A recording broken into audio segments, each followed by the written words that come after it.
Terima kasih kepada Buna yang memberikan kesempatan kepada saya untuk memberikan firman Tuhan pada pagi hari ini, di mana Abuna sendiri lagi melayani di Israel, ya.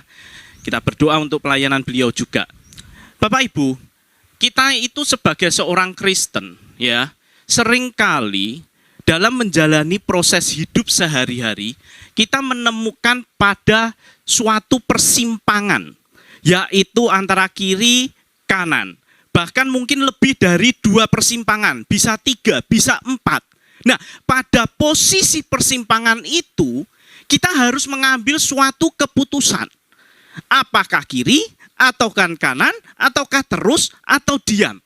Nah, kadang kita berusaha untuk tanya kepada gembala, kepada orang tua, kepada sanak saudara, kepada pasangan kita, untuk menemukan apa yang harus diputuskan. Nah, di dalam Alkitab itu memberikan suatu contoh, ya, di mana kita bisa untuk meminta tanda kepada Tuhan.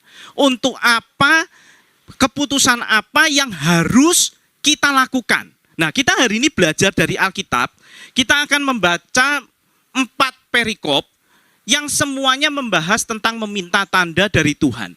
Ya, kita coba pelajari. Yang pertama, kita coba buka di kitab Kejadian 24 ayat 12 sampai 14. Oke?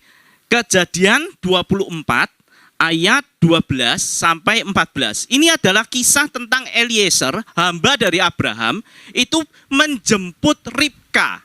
Ya, tapi prosesnya ketika Abraham memerintahkan si Eliezer untuk mencarikan calon istri bagi Ishak, itu tidak tahu namanya siapa, cirinya seperti apa, nggak ngerti. Pokoknya kamu pergi saja, Eliezer, ke tanah moyangku sana, ya, untuk cari calon istri bagi anakku Ishak.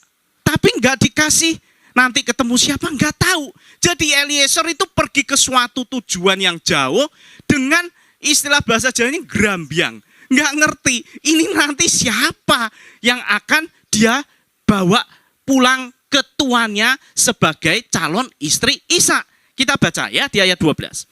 Lalu berkatalah ia ini Eliezer, ya, berkata begini, Tuhan Allah tuanku Abraham, buatlah kiranya tercapai tujuanku pada hari ini. Tunjukkanlah kasih setiamu kepada tuanku Abraham. Ayat 13. Di sini aku berdiri di dekat mata air, dan anak-anak perempuan penduduk kota ini datang keluar untuk menimba air. Ayat 14, kiranya terjadilah begini.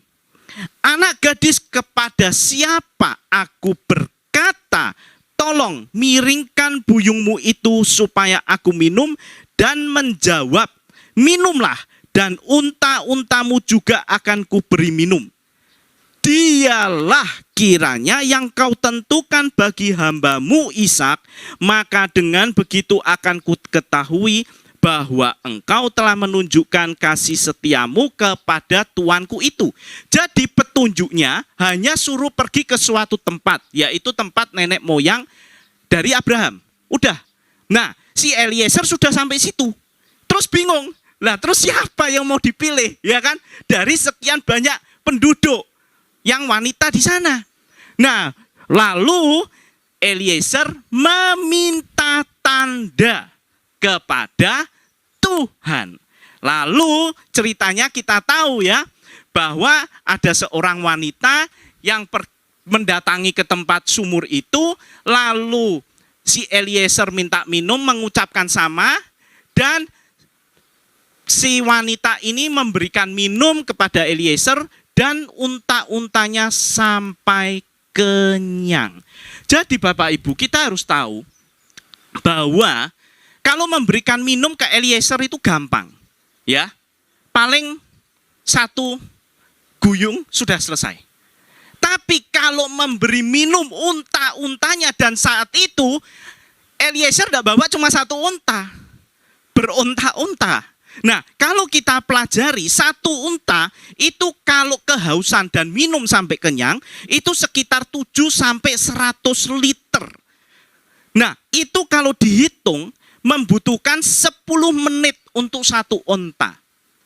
Dengan tanpa istirahat, terus ngambil terus 10 menit. Kalau 10 onta, maka 2 jam. Bayangkan. Jadi tanda yang diminta Eliezer, ini suatu tanda yang tidak umum orang akan melakukan. Ketika dimintai minum untuk orang mungkin, oh ya silakan ini. Tolong unta-untaku sekalian. Dan dilihat untanya 10. Waduh, banyak banget. Ya kan?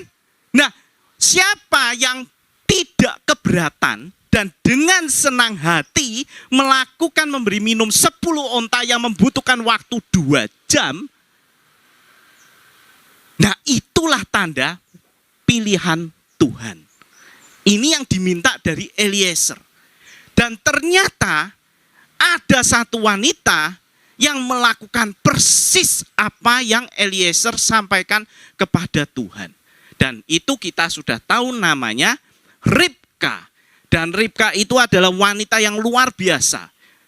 Begitu cantik, begitu akhlaknya baik. Bahkan sampai matinya Ishak pun tidak pernah menikah lagi. Hanya satu istri, yaitu Ribka.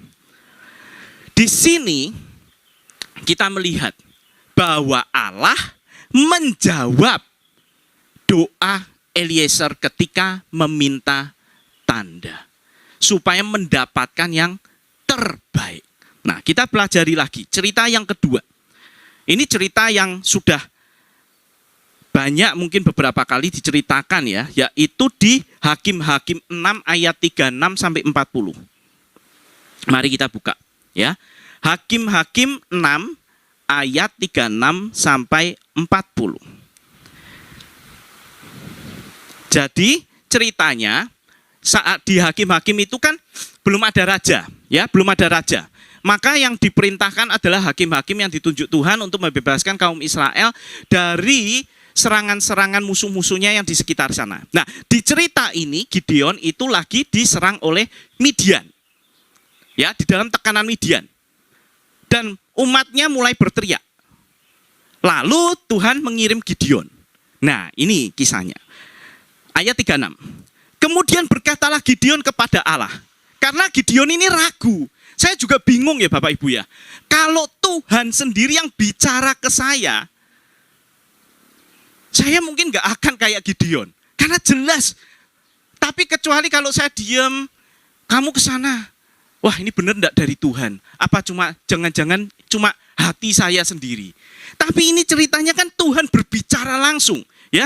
Kemudian berkatalah Gideon kepada Allah, "Jika engkau mau menyelamatkan orang Israel dengan perantaraanku, seperti yang kau firmankan itu, ya, maka aku membentangkan guntingan bulu domba di tempat pengirikan. Apabila hanya di atas guntingan bulu itu ada embun, tetapi seluruh tanah di situ tinggal kering, maka taulah aku bahwa engkau mau menyelamatkan orang Israel dengan perantaraanku itu, seperti yang kau firmankan." Lalu ayat 38 mengatakan gini, "Dan demikianlah terjadi, sebab keesokan harinya pagi-pagi ia bangun, dipulasnya guntingan bulu itu dan diperasnya air embun dari guntingan bulu itu secawan penuh air." Jadi ceritanya Gideon minta tanda. Kalau memang Tuhan kau nyuruh saya, ini tak bentangkan kain bulu, ya.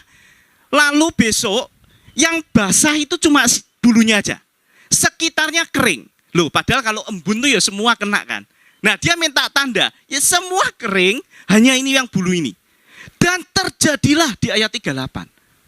Tetapi apa yang terjadi, Bapak Ibu? Di ayat 39, dibaca ya, lalu berkatalah Gideon kepada Allah, "Janganlah kiranya murkamu bangkit terhadap aku, apabila aku berkata sekali lagi. Sekali ini aja. Biarlah aku satu kali lagi saja mengambil percobaan dengan guntingan bulu itu, sekiranya yang kering hanya guntingan bulu itu, dan di atas seluruh tanah itu ada embun." Dan ayat 40 mengatakan apa? "Dan demikianlah diperbuat Allah pada malam itu, sebab hanya guntingan bulu itu yang kering dan di atas seluruh tanah itu ada embun." Jadi sudah dipenuhi yang pertama, yang basah hanya bulu, masih ragu. Minta tanda kedua, Tuhan dibalik. Guntingan bulunya kering, guntingan bulunya basah, tanah sekitarnya kering. Kalau yang pertama, guntingan bulunya yang basah, tanahnya yang kering. Ini sekarang enggak. Minta yang kedua, dibalik. Guntingannya yang bulunya yang kering, tanahnya yang basah. Dan Tuhan menjawab persis apa yang disampaikan Gideon. Dari cerita ini, kita tahu bahwa Tuhan benar-benar meneguhkan keraguan hati Gideon melalui tanda. Dan bahkannya, menurut saya agak kurang ajar Gideon ini ya. Sampai 2 kali mencobai minta tanda ke Tuhan. Tuhan kalau benar gini, dipenuhi. Oke Tuhan, kalau benar lagi saya minta peneguhan lagi begini. Dan dipenuhi. Nah ketika tanda kedua dipenuhi, Gideon sudah mantap. Dia benar-benar menyerang orang-orang Midian dan menang. Dan orang Israel dibebaskan dari tekanan orang Midian. Ya. Nah, kita lihat cerita yang ketiga. Cerita ketiga itu ada di Matius 12 ayat 38 sampai 39. Ya. Kita lihat ya. Pada waktu itu berkatalah beberapa ahli Taurat dan orang Farisi kepada Yesus, "Guru, kami ingin melihat suatu tanda daripadamu." Tetapi jawab Yesus kepada para ahli Taurat, "Angkatan yang jahat dan tidak setia ini menuntut suatu tanda. Tetapi kepada mereka tidak akan diberikan tanda selain tanda Nabi Yunus." Tanda Nabi Yunus itu apa? 3 hari di dalam perut ikan, yaitu Yesus 3 hari di bawah di perut bumi. Itu tanda yang diberikan. Tetapi sebenarnya dalam perikop ini Tuhan Yesus mengatakan begini, kamu tuh angkatan jahat dan kamu minta tanda, aku tidak akan kasih. Sebenarnya aku nggak akan kasih. Kecuali hanya tanda ini. Tanda-tanda yang lain aku nggak akan kasih. Hanya tanda 3 hari itu. Nah, dapat disimpulkan bahwa ketika kita minta suatu tanda kepada Tuhan, kalau motivasinya salah, ya, maka Tuhan tidak akan merespon. Tuhan tidak akan merespon. Maaf, Tuhan itu jauh lebih pintar dari kita. Jauh lebih berkuasa. Dia tahu persis apa di dalam hati dan pikiranmu. Sehingga kita tidak bisa memanipulasi Tuhan dengan meminta suatu tanda untuk memuaskan kedagingan hawa nafsu kita. Nggak bisa. Nggak bisa. Tuhan, mama, ada seorang pemuda naksir seorang wanita, ya kan? Tuhan, saya suka itu, suka wanita itu. Tuhan, kalau wanita itu jodohku dari Engkau, maka saat ini juga Tuhan, aku akan berusaha naik motor, ya, untuk membelikan sesuatu ke dia, dan itu terjadi. Dia menerimanya dengan senang hati. Nah, di dalam hal ini, itu terlalu konyol. Kenapa? Karena apa? Karena dia menggunakan itu sudah pasti orang wanita ini kemungkinan besar juga akan menerima. Tapi hanya kepentingannya dia sendiri. Tidak ada, istilahnya apa ya, tidak ada motivasi yang murni. Dia hanya ingin memuaskan kedagingannya untuk dapat wanita itu. Jadi bukan sesuatu yang murni. Nah, tanda seperti itu sama Tuhan akan dicuekin. Gak akan, udah. Tuhan gak akan respon. Nah, kita akan belajar yang keempat ya. Kita belajar, nanti kita bandingkan semua. Kita bandingkan, kita simpulkan. Jadi meminta tanda yang benar dari Tuhan seperti apa? Nah, kita rangkum dari 4 cerita ini dan kesaksian saya. Kita baca di kisah para rasul 1 ayat 24 sampai 26.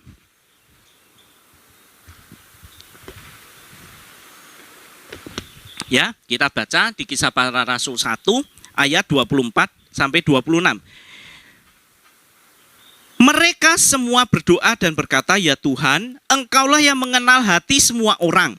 tunjukkanlah kiranya siapa yang engkau pilih dari kedua orang ini.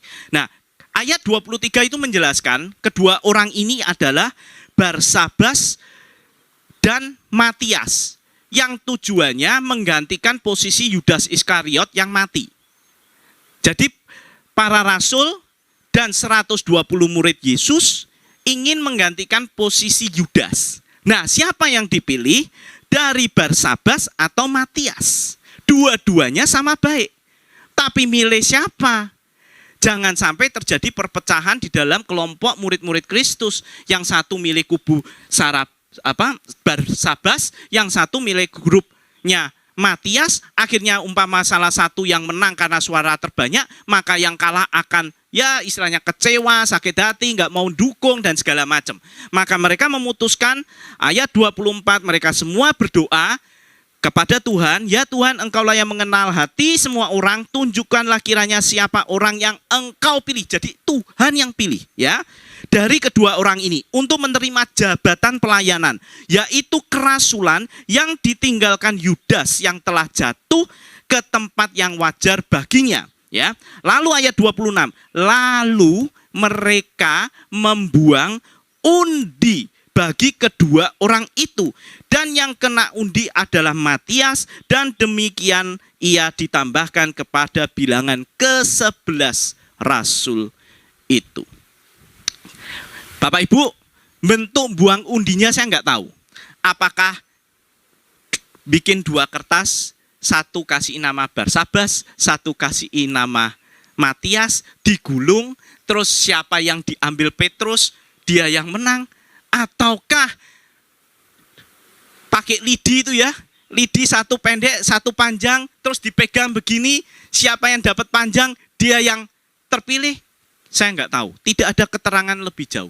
Tetapi intinya membuang undi. Nah, kalau kita pelajari, bahwa di luar sana, di luar ajaran kekristenan, itu juga ada yang melakukan seperti ini, membuang undi untuk mendapatkan petunjuk dari Tuhan. Ya, dari atas istilahnya. Nah, sama dengan cara yang dilakukan ke-11 rasul ya dan 120 murid Yesus. Perbedaannya adalah di satu titik, yaitu kepada siapa engkau meminta tanda.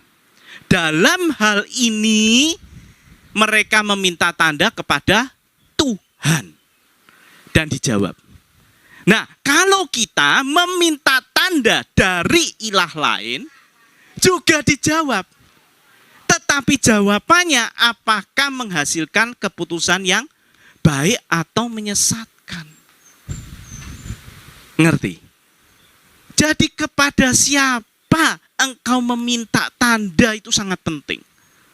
Kalau minta tandanya salah ke pihak yang salah, ya jawabannya akan sesat, menyesatkan. Tapi dalam hal ini, kalau kita meminta tanda kepada Tuhan yang hidup, maka benar. Karena pernah hal ini dipraktekkan oleh sebuah yayasan ya. Ketua yayasan ingin milih si A. Si A-nya sendiri nggak mau. Ya toh? Yang lain mendukung si B. Tapi ketua yayasan nggak srek sama si B. Kalau dia ngotot si A, nanti si A ini akan diberontak sama pendukungnya B. Ya kan? Akhirnya nggak jalan semua. Ya kan? Kalau milih yang B, dia nggak srek. Ada ganjelan. Akhirnya apa? Diputuskan berdoa semua, puasa, dan mengambil undi. Dan yang terpilih oleh Tuhan adalah si A. Sesuai dengan doa dan harapan dari ketua yayasan yang sangat dekat dengan Tuhan. Dan dengan demikian, semua berjalan dengan baik. Kenapa? Karena siapa yang berani menentang? Kalau kelompok si B menentang si A, kamu berani? Ini keputusan Tuhan loh. Sudah keputusan Tuhan. Nah, si A sendiri ketika diumumkan sebagai yang menang, dia juga mundur. Dia sempat berpikir, saya mundurkan diri. Biar si B saja. Ketua yayasan bilang sama si A, ini keputusan Tuhan. Kita sudah sepakat. Kalau engkau sampai mengundurkan diri, berarti engkau menghina Tuhan. Akhirnya si A mengambil keputusan untuk menjadi ketua. Dan semua berjalan dengan baik sampai saat ini sesuai dengan apa yang diinginkan oleh Tuhan. Nah, Bapak Ibu, kalau kita pelajari dari 4 cerita tadi ya, baik Eliezer, baik Gideon, baik dari ahli Taurat, ataupun dari pihak murid-murid Yesus, maka meminta tanda itu jelas sekali bahwa itu boleh, benar, alkitabiah, tidak sesuatu yang salah. Asalkan dengan syarat yang pertama, mintanya ke Tuhan, jangan yang lain. Kalau dengan yang lain, maka jawabannya bisa menyesatkan. Tetapi kalau kita minta kepada Allah, kepada Bapa di surga, di dalam nama Tuhan Yesus Kristus, maka jawaban itu pasti akan menghasilkan sesuatu yang berbuah, sesuatu yang baik. Lalu, yang kedua, syarat untuk meminta tanda itu adalah sesuatu yang penting Bapak Ibu. Jangan kita minta tanda itu sesuatu yang receh ke Tuhan. Tuhan, hari ini saya harus pakai baju apa ya? Kayak gitu nggak usah minta tanda. Ngerti? Kayak gitu nggak usah minta tanda. Hari ini mau makan apa ya Tuhan? Minta tanda ke Tuhan. Maaf Bapak Ibu, meminta tanda itu adalah sesuatu yang benar-benar urgent, penting di dalam hidupmu, di mana engkau harus mengambil keputusan dan engkau ada di persimpangan yang engkau tahu jika engkau mengambil keputusan yang salah, resiko yang ditanggung berat seumur hidup. Contoh jodoh, bermitra usaha, ya, menyekolahkan anak, dan segala macam yang suatu hal di dalam hidupmu yang membuat engkau pada persimpangan. Nah, itu adalah titik di mana engkau boleh meminta tanda ke Tuhan. Ya, jangan untuk yang receh, jangan. Karena itu ada resikonya, ya. Nah, lalu yang ketiga, kita ketika minta tanda, itu motivasi kita harus benar Bapak Ibu. Jangan seperti ahli Taurat. Ya. Eliezer, Gideon, dan para murid Yesus punya motivasi yang benar. Bahwa mereka benar-benar minta peneguhan dari Tuhan. Antara Barsabas atau Matias. Dua-duanya orang yang baik, orang yang benar. Dan Tuhan minta, para murid minta petunjuk yang mana Tuhan. Motivasinya benar. Ya, Eliezer juga. Tuhan, tolong pilihkan yang terbaik untuk Ishak. Anak tuanku itu. Motivasinya benar. Dan dia minta diteguhkan dengan adanya wanita yang berakhlak tinggi, yang ringan tangan, yang murah hati, ya. Dan kebetulan juga cantik dan semua satu paket yang luar biasa. Nah, itu karena Tuhan campur tangan. Mana ada perempuan mau nimbah air sampai 2 jam lamanya. Maaf, pegel loh 2 jam. Ya kan? Untuk ngasih minum 10 onta plus Eliezer. Jadi motivasi ketika menyampaikan sesuatu itu harus benar. Di hadapan Tuhan, baru Tuhan merespon. Lalu, syarat yang berikutnya adalah, yang keempat, ketika kita minta tanda, mintalah tanda yang sulit, tapi masih berhubungan dengan konteks Bapak Ibu. Kalau Eliezer minta suatu tanda yang sulit, untuk seorang wanita bersedia memberikan minum sampai 2 jam. Itu jarang, pasti ngeluh. 2 jam. Bahkan kan gini ya, orang ya, Eliezer minta minum terus dikasih ya. Terus Eliezer bilang, onta-ontaku sih sekalian, 10. Orang kan ngedumel gitu loh. Ini orang ya sudah dibantu, nggak tahu diri. Sudah tak kasih minum, minta unta-untanya semua disuruh kasih minum. Ambil sendiri aja. Kamu kan Eliezer kan kamu sudah tak kasih minum, sudah puas kan? Sekarang kamu sendiri yang ngambil air untuk unta-untamu tuh. Ngapain saya yang harus mengambilkan air untuk unta-untamu yang membutuhkan 2 jam lamanya? Kan begitu. Bisa aja kan? Ribka bersikap seperti itu menolak. Jadi tanda yang diminta Eliezer ini bukan tanda yang ringan Bapak Ibu. Kebanyakan orang akan menolak. Tetapi Ribka menerimanya dengan senang hati. Dan itulah memang yang dituju oleh Eliezer. Supaya nanti kalau dia meminta tanda cuma begini. Tuhan, kiranya wanita itu adalah orang yang bersedia memberikan aku minum. Sudah, nggak pakai unta. Nah, ternyata yang bersedia mungkin 5 orang. Bingung lagi. Tuhan, dari 5 ini yang mana? Nah, kan bingung. Makanya ditambahi sama unta. Jadi otomatis tersaring habis. Jikapun itu ada, hanya satu yaitu Ribka. Lalu, Gideon lebih sulit lagi yang minta. Ya kan? Dimana gini Bapak Ibu. Kalau itu sampai terjadi terpenuhi, maka kita tahu persis bahwa Tuhan yang campur tangan, bukan manusia. Nah, kita percaya bahwa itu memang tanda dari Tuhan. Karena sulit untuk manusia memenuhinya. Atau alam memenuhinya. Sehingga itu tidak mungkin kalau bukan Tuhan yang menentukan. Nah, kalau Gideon itu juga gelar guntingan bulu binatang, ya kan? Sekitar tanah diminta basah, bulunya saja yang kering. Kalau di ruangan terbuka, di outdoor, mana mungkin? Ya basah kena embun ya kena semua. Masa cuma guntingan bulu yang kering? Lah yang lebih lagi, ketika itu dipenuhi, si Gideon minta lagi yang dibalik. Justru yang bulu basah, tanah yang kering. Jadi kalau kita bisa bayangkan ya, kalau saat itu kita lihat embunnya tuh netes persis cuma di bagian bulu tok. Yang lain tidak ada embun. Nah itu kalau bukan Tuhan, siapa yang bisa bikin? Makanya si Gideon itu percaya banget yang kedua. Maka setelah tanda kedua diberikan, dia langsung nyerang Midian. Ya. Walaupun sebenarnya dia masih ada sedikit keraguan sehingga dia mengendap-endap ke kemah orang Midian. Ya. Tapi dia sudah berani. Sebelumnya dia sama sekali nggak berani. Ya.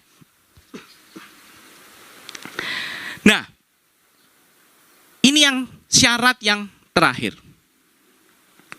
Bapak Ibu, jika engkau meminta tanda, apakah engkau sudah siap risikonya? Apapun jawaban Tuhan, siapkah engkau atas risikonya?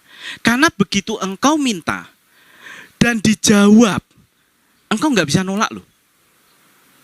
Nggak bisa nolak.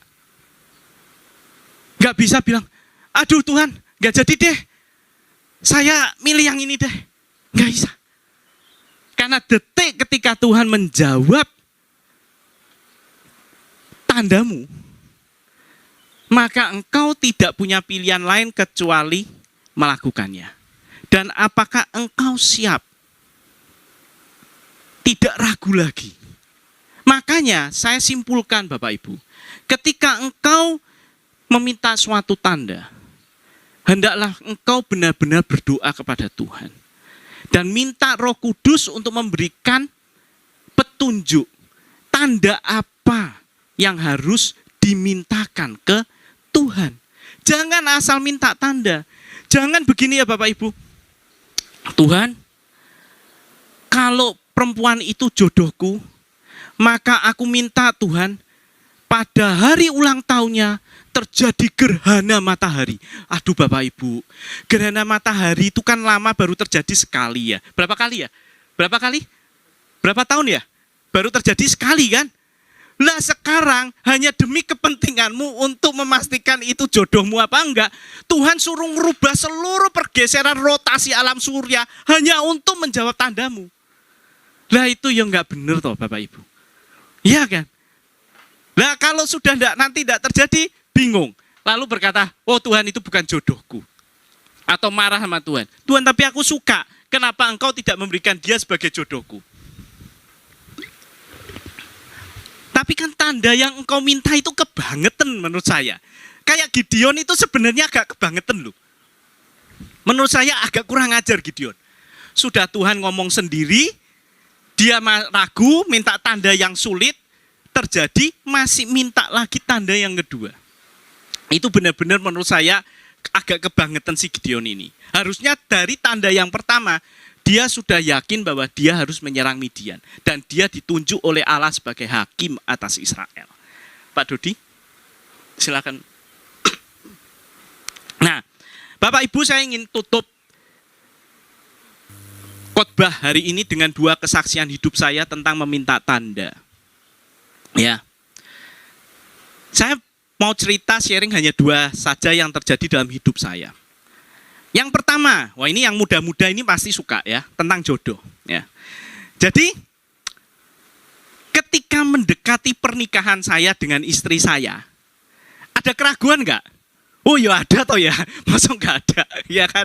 Ya, kan saat itu saya juga nggak rohani amat ya, bisa dengar suara Tuhan apa gitu, ya enggak ya. Nah, terus kan saya itu mendekati hari pernikahan, itu kan kalau di Semarang itu kan ada pameran Ika Pesta kalau Bapak Ibu mungkin tahu ya. Itu kan pameran wedding setiap tahun hanya sekali. Setiap tahun hanya sekali. Nah, lalu biasanya para calon pengantin, ini tak kasih petunjuk ya yang mau menikah ya. Jadi ketika mereka itu sudah menentukan vendor A, vendor B, vendor C, vendor D, itu mereka nggak melakukan payment DP dan segala pelunasan nggak. Mungkin DP ya, tapi pelunasan nggak. Nah, mereka melakukan pembayaran itu ketika pameran. Kenapa? Karena kalau pameran dapat kupon, paham? Dapat kupon. Nah, kupon itu akan diundi, dapat hadiah macam-macam dan hadiahnya luar biasa. Ada pergi ke luar negeri, ada hadiah kalung berlian, ada cincin berlian dan segala macam, ada motor dan segala macam. Nah, saya juga melakukan hal yang sama. Jadi melakukan pembayaran pada acara wedding festival itu, pameran itu. Lalu kan 3 hari, biasa 3-4 hari lah. Nah, di hari terakhir itu penutupan dan mulai pengundian malamnya. Nah, biasanya para calon pengantin yang melakukan pembayaran dan dapat kupon undian itu ngumpul untuk mendengarkan pengumuman siapa yang dapat undian ya. Siapa tahu dapat jalan-jalan gitu ya. Nah, sama dengan saya juga sama. Saya nunggu.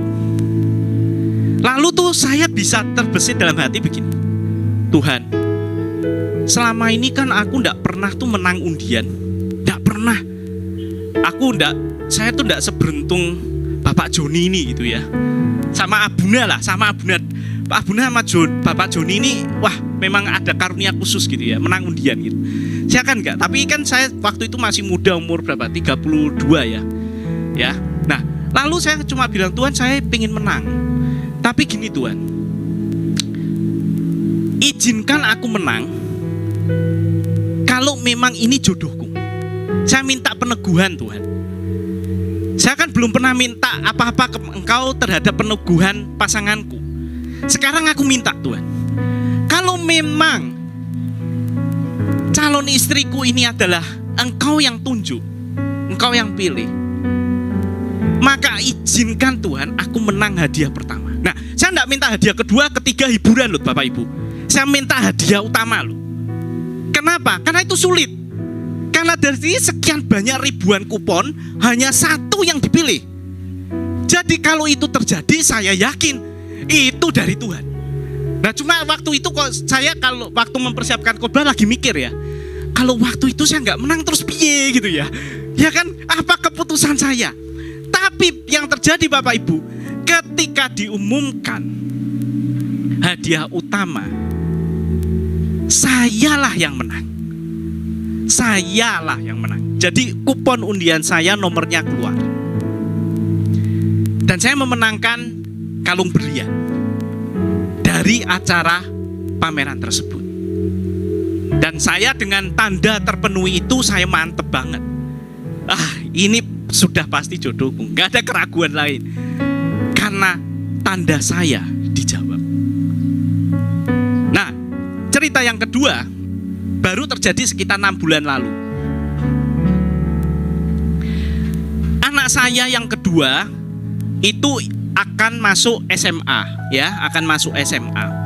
Nah, sekolah yang sebelumnya dan SMP dan SMA ini rencana kita akan pindahin sekolah, ya, pindahin dari SMPB ke SMA A. Kita pindahin. Pindah dari SD ke SMP. Maaf, dari SD ke SMP, ya. Anak saya kalau ditanya maunya di SD, di SMP yang lama, yayasan yang lama, yang satu yayasan dengan SD-nya. Nggak mau pindah, nggak mau. Saya tanya, saya bujuk berapa kali, nggak mau. Tapi dalam hati kecil saya sama istri saya merasa kayaknya harus pindah. Nah, karena bingung, maka kita mengembalikan keputusan kepada Tuhan. Jadi kita minta tanda, karena untuk masuk ke SMP yang A, yang beda yayasan, itu dibutuhkan untuk tes. Dan di situ ada beasiswa yang ditawarkan paling tinggi 50%. Jadi ada 50, 25, 10, dan tidak ada potongan diskon apapun untuk uang gedung. Nah, saya sepakat dengan istri saya begini. Oke, kita minta sama Tuhan suatu tanda. Kalau anak saya yang kedua ini diterima di SMP yang baru dengan diskon 50%, maka saya pindahkan. Tapi kalau tidak 50% Tuhan, maka dia tetap di SMP yayasan yang lama. Itu suatu keputusan yang sulit, karena saya ingin kalau itu terjadi, itu intervensi Tuhan. Nah, anak saya tak ceritani begitu, ketawa dia. Dia bilang, "Papa, saya itu tidak mungkin lolos dapat beasiswa," dia bilang. "Wong aku di tes interview gak iso jawab," bilang gitu. Pokoknya dengan pede amat, wis to, Pak, saya pasti ke SMP yayasan lama. Nggak mungkin. Keterima aja itu sudah mujizat. Boro-boro dapat diskon 50%. Nggak mungkin, Pak. Oh ya udah. Kalau memang itu keputusan pemikiranmu, tapi kita kembalikan ke Tuhan saja. Terserah Tuhan mau apa. Nah, pengumuman diumumkan. Wah, kita ya deg-degan orang tua ya. Kita mulai lihat mana namanya. Wih, dapat beasiswa. Nah, kita langsung cari angkanya berapa diskonnya. Karena kalau kita sudah memutuskan minta tanda, kalau diskonnya bukan 50%, berarti yayasan lama, SMP yang lama. Kita lihat diskonnya berapa. Dan benar Bapak Ibu, diskonnya tulis 50%. Dan hanya 5 orang yang dipilih dari sekian puluh siswa yang apply untuk beasiswa. Nah, saya dengan hasil itu, kita tahu bahwa Tuhan sudah bekerja dan Tuhan sudah menjawab. Dan kita sampaikan ke anaknya, "Lin, hasilnya sudah keluar." "Apa, Pak? Nggak keterima toh?" Wah, gitu. Sudah yakin dia. Nih, lihat. Begitu dia lihat keterima, diskonnya 50%, apa yang terjadi Bapak Ibu? Langsung nangis sekenceng-kencengnya dia. Wah, kecewa berat dia. Aku nggak mau. Nangis, kok bisa toh.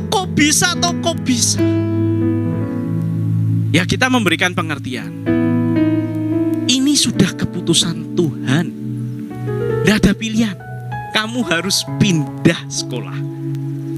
Ya akhirnya dengan segala bujuk rayu, akhirnya anak itu bersedia untuk pindah ke tempat yang baru. Demikian Bapak Ibu. Kalau kita meminta tanda kepada Tuhan, kepada Allah yang benar, pada Bapa di surga, dalam nama Tuhan Yesus Kristus, dan kita memiliki motivasi yang benar, maka Tuhan benar-benar menjawab tanda itu. Dan Tuhan tahu kita lagi di persimpangan. Tuhan menjawab. Bapak Ibu, jika engkau saat ini di dalam persimpangan, pergumulan yang membuat engkau harus memutuskan antara A atau B, atau A, B, C, atau A, B, C, D, dan engkau tidak tahu harus berkata apa, memutuskan apa, engkau tidak tahu, mintalah tanda pada Tuhan. Saya percaya Bapak Ibu, ketika Tuhan menjawab tanda-tanda yang pernah saya minta dengan tepat, itu membuktikan Dia hidup, tidak pernah salah. Dan saya percaya, jika Bapak Ibu juga menyembah pada Allah yang sama yang saya sembah, dan engkau punya pergumulan yang sama dengan saya, membutuhkan suatu tanda untuk mengambil satu keputusan yang sangat penting.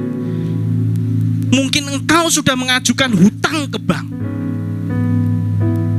dan engkau sendiri ragu sebenarnya, apakah engkau harus mengambil utang dari bank. Hati kecilmu itu memberontak. Tidak seharusnya engkau melangkah ke bank, tetapi dengan logikamu engkau mengatakan tidak ada pilihan lain kecuali ambil utang di bank. Dan engkau gadaikan rumah, engkau gak ada pilihan lagi. Tapi hati kecilmu engkau tahu ini bukan. Maka berdoalah, minta tanda kepada Tuhan. Tuhan, jika ini bukan dari engkau untuk aku mengambil utang dari bank, gagalkanlah Tuhan. Bank menolaknya, bahwa itu tanda bahwa saya tidak boleh mengambil hutang dari bank. Karena itu pun saya juga lakukan Tuhan. Bapak Ibu, ketika otak saya sudah mampet, tidak ada jalan kecuali utang ke bank. Saya tahu secara firman saya pernah khotbah untuk tidak melakukan itu, melangkah ke institusi bank. Tetapi ketika logika sudah bermain, saya lakukan itu. Tapi puji Tuhan, ditolak Bapak Ibu. Kalau tidak ditolak, saya yakin saya saat ini terjatuh pada lubang keuangan yang sama. Tuhan menjawab setiap pergumulan kita Bapak Ibu. Mari kita nyanyikan lagu ini. Ini lagu yang lama Tuhan, Bapak Ibu, bahasa Inggris ya.